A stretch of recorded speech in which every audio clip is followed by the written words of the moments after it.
అందరికీ నమస్కారం। ఈ రోజు మన ఛానల్లో దేవి నవరాత్రుల్లో 4వ రోజు అమ్మవారి యొక్క అవతారం, అలంకరణ, నైవేద్యం, ఏ రంగు చీర, మంత్రం, కథ, చేయవలసిన దానం ఏమిటో, అలాగే మనం పొందే ఫలితం ఏమిటో ఈ రోజు మనం ఈ వీడియో ద్వారా తెలుసుకుందాం।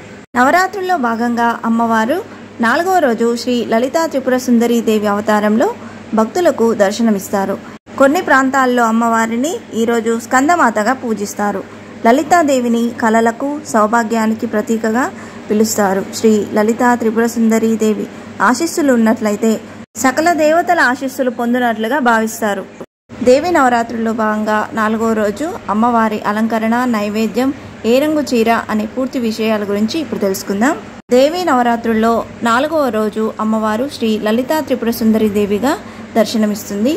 శ్రీ క్రోధినామ సంవత్సరం దక్షిణాయనం శరదృతువు ఆశ్వయుజ మాసం శుక్లపక్షం 4వ రోజు అక్టోబర్ 6 ఆదివారం చవితి తిథి విశాఖ నక్షత్రం అమ్మవారు శ్రీ లలితా త్రిపుర సుందరి దేవిగా దర్శనమిస్తుంది। అమ్మవారు చెరుకుగడ, విల్లు, పాశంకుశాలను ధరించి భక్తులకు వరాలిస్తుంది। లలితాదేవి విద్యాస్వరూపిణి, మాంగళ్య సౌభాగ్యాన్ని ప్రసాదిస్తుంది। దేవి అనుగ్రహం కోసం సుహాసిని పూజ చేస్తారు। సమస్త సుఖాలు ప్రసాదించే శక్తి స్వరూపిణి లలితాదేవి। ఈరోజు అమ్మవారికి చక్కెర పొంగలి, పరమన్నాన్ని నైవేద్యంగా సమర్పిస్తారు। అలాగే అమ్మవారిని బంగారు రంగు చీరలో అలంకరిస్తారు। కలువ పువ్వులు, ఎర్రటి గులాబీ పువ్వులతో అమ్మవారిని అభిషేకిస్తారు। ఇప్పుడు అమ్మవారి కథ గురించి తెలుసుకుందాం। దేవి భాగవతం ప్రకారం పూర్వం మధుకైటంబులు అనే రాక్షసులను వధించడానికి బ్రహ్మదేవుని కోరికపై మహామాయ విష్ణువుని నిద్రలేపడం, యోగ నిద్ర నుంచి లేచిన విష్ణువు కొన్ని వేల సంవత్సరాలు ఆ రాక్షసులతో యుద్ధం చేశారు। అయినా విష్ణువు వారిని జయించలేకపోయారు। ఈ పరిస్థితిని గమనించిన మహాదేవి ఆ మధుకైటంబు రాక్షసులను మోహపూరితులను చేసింది। దాంతో వారు మహావిష్ణువును మెచ్చుకొని నీకు ఏ వరం కావాలి అని అడిగారు। శ్రీహరి వారి మరణాన్ని వరంగా అడుగుతారు।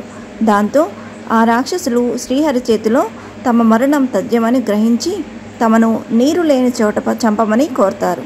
అంతటితో శ్రీ మహావిష్ణువు వారిని పైకెత్తి భూ అంతరాలలో సంహరించు సమయంలో మహామాయ 10 తలలతో 10 కాళ్లతో నల్లని రూపుతో మహాకాళిగా ఆవిర్భవించి శ్రీ మహావిష్ణువుకు సహాయపడింది। ఈ విధంగా మహామాయ అయిన అమ్మవారు మహావిష్ణువుతో కలిసి రాక్షస సంహారం చేశారు।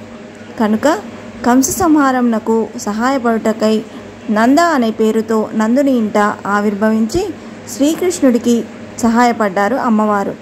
సింహవాహినిగా మహిషాసురిని, సరస్వతీ రూపిణిగా శుభ నుసుంబలను, చండముండులను సంహరించిన చాముండి లోకాలను కరువు నుంచి రక్షించిందని శాకాంబరి, దుర్గుడు అనే రాక్షసుడిని సంహరించినందుకు దుర్గగా ఇలా నవరూపాలను అమ్మవారు అవతారాలుగా చెప్తారు।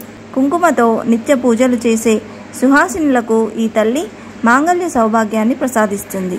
శ్రీచక్రానికి కుంకుమార్చన చేయాలి, లలితా అష్టోత్తరంతో పూజించాలి।